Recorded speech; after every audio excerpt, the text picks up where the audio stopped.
Hey y'all, it is Charles Brockman III, and I'm your host for today's episode of Stepping Into the Group Chat.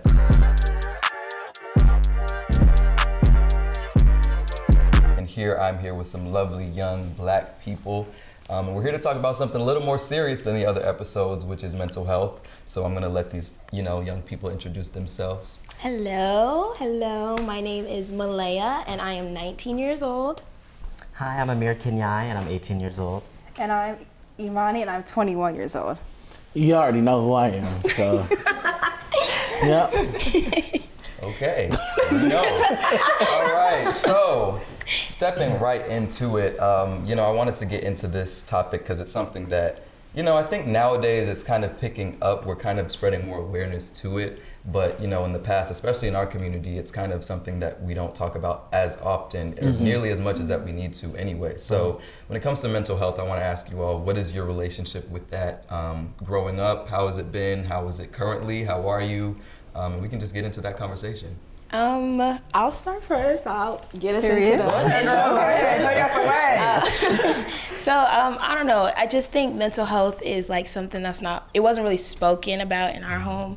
It was more like you're okay type of deal. Like, oh no, you're crying, you're good. Like you're crying, you'll get over it. Don't cry too long. It was never like expressed as like, if you're crying, milk in it, learn what you're crying about, figure out why you're crying, and then like overcome what is making you feel the way you're feeling. In my household, it wasn't really like, it wasn't like I don't want to say a lesson, but it wasn't like, I wasn't taught how to deal with certain things. So I think now, growing older and I have friends around me who I feel like I have support from, I think I've learned a lot more from my friends. I think I've learned a lot from social media, different things to cope with it and like help me. It wasn't really taught in our household. It was more like I learned as I had to grow up on my own with the support I have of my friends. Right. That's amazing. I feel like growing up with this one right here. Sibling. Yes. She was always kind of like my safety net as well. Like when, me too. When times were hard, she was always there to be like, it's okay. Like, don't cry. Like you're just having a minor. I'm the bigger panic attack. sister. That's exactly. what I'm supposed to do. Exactly. So just having her like with me through like trying times when we were growing up, that was always like I said, my safety net. Yeah. I love you. For me, I feel like I would say mental health, it was talked about in my household, but I feel like as a kid, having two parents who are in the industry the way that they are, that was such a struggle for me. In school, making friends, people didn't like me or would make fun of me for whatever reason, and it kind of brought me a lot of like anxiety and trust issues when it came to meeting people, school, just life. But I feel like I've always had really supportive parents who taught me that it's okay to feel, it's okay to cry, it's okay to be sad, just really understand what you're feeling so that way you're able to overcome it. I think that's what we need more too as well, and just like the black community alone. Absolutely. Like in our houses, we need people to be present to like walk us through the steps instead of like, I don't know, I feel like we're like talked through the steps instead of like walked through the steps, if that makes sense. It's different throughout. Even on this couch, like we have people, like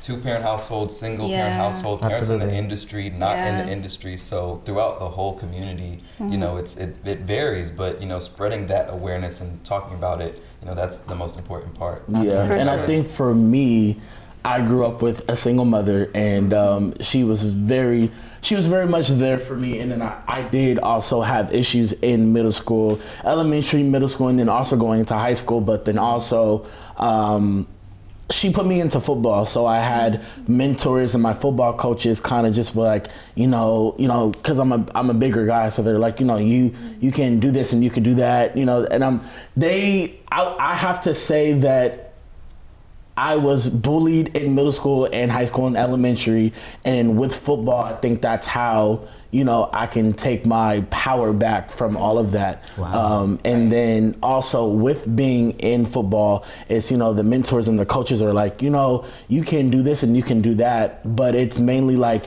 you can't cry because to them, black men can't cry. Right. And I think that's wrong, because I feel like black men can cry, and black men can be cry. emotional. They do, and they can be emotional and just feel. And so that's how I grew up. But I did have a supportive family, my grandmother to my auntie to my mom, to literally everybody. So I think, you know, with the opinions of the football team and everything, I did take that into consideration. But at the end of the day, I was going to feel the way that I feel, and I was going to do the things that I wanted to do. So, you know, but I'm glad that I have you guys as friends. I'm happy just to have a core friend group that I can come to and that I can talk to about anything, even if I'm down, depressed, anything. I could just come to you guys. And I think that's important that we have that. Because, you know, people, we grow up and we don't have outlets. And so we turn to alternatives that are like the drugs and the alcohol or just the bad influences. But I'm so happy that we get to have that and like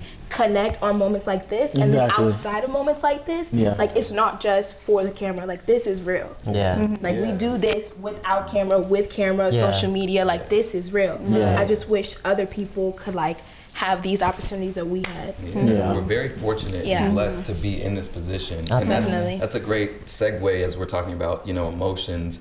When you go through something that, you know, is unexpected or like a sort of episode of sadness or depression even, what is your coping skills in a way? Like, do you shut down? Do you overeat? Do you, you know, I mean, we've been there. We've been, you know. So how do you know, and this is, we'll get to the positive, like how you get out of it, but for this sake, what do you see yourself doing that might be wrong in the moment, like shutting down? I shut down. I don't want to talk. I don't want to be bothered. Same. I avoid it. Me too. I put my phone on D&D. I'm not into watching D&D. No, I definitely avoid it. And then don't get me wrong, I'll snack and turn on like a good TV show. And then I literally like, I avoid it. I'm in my room and just don't talk to me, don't text me, don't call me. But that's like not good when you have support. But like your mind doesn't register that in the moment. You just feel that and you're like, I need to figure out and how to like solve this feeling that I'm feeling. So you feel like you have to do it by yourself. It's crazy for me because I overeat and I'm like, I don't know why. I don't know why I do because I know some people, for them, their coping mechanism is going to the gym. And I'm like, why can't I have that mentality? So what am I doing?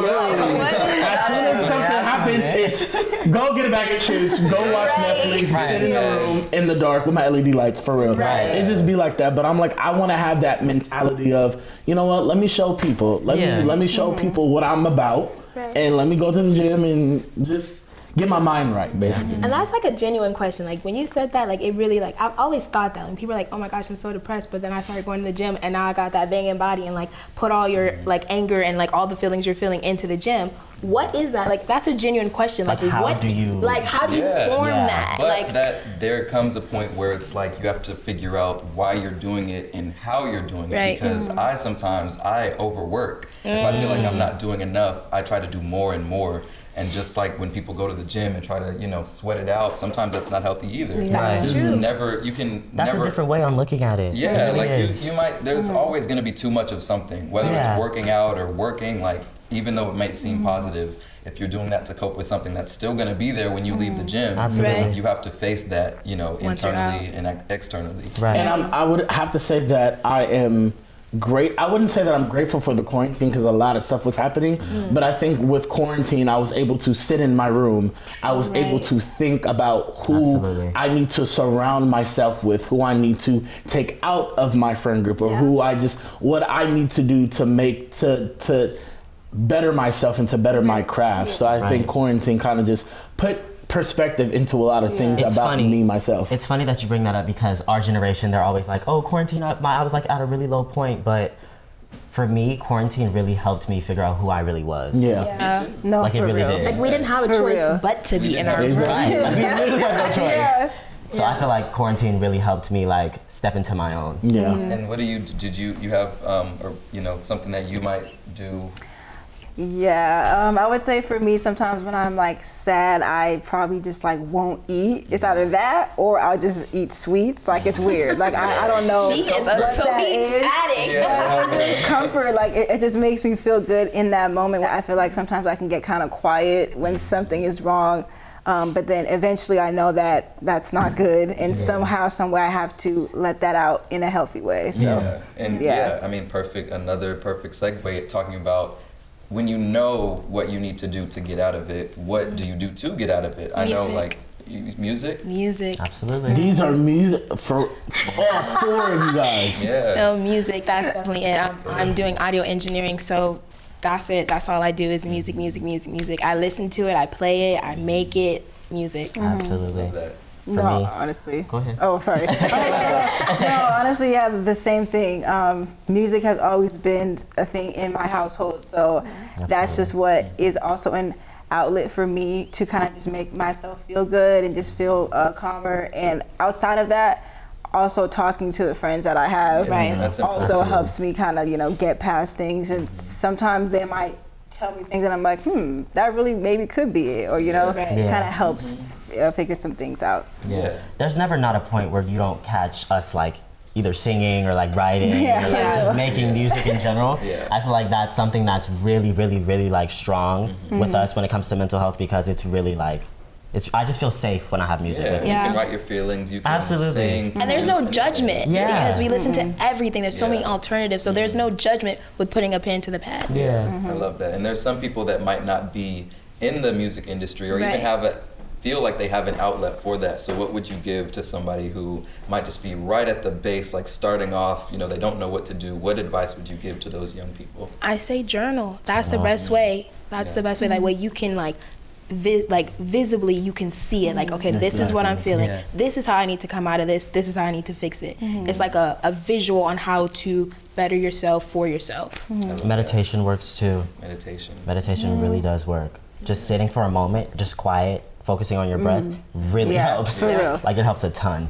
I would say just to know that you're not by yourself, that there are people that do love you and do care about you, and even if you might not feel it in that moment, you have so many people that do care.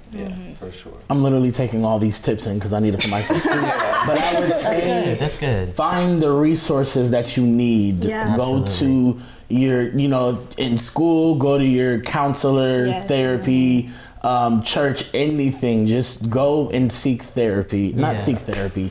Just find resources. That's what I'm trying to say. You're not alone. Like, there's people out there that see you. You just have to want to reach out. Absolutely. And I think this was definitely very insightful. This is going to help a lot of people who might be going through this and not know where to start. So I really thank you all for joining me. Thank you. It's a very insightful podcast about mental health. So thank you for watching this episode of Stepping Into the Group Chat. These are my friends, and we just had a great talk. I hope you learned some things from it. Yes.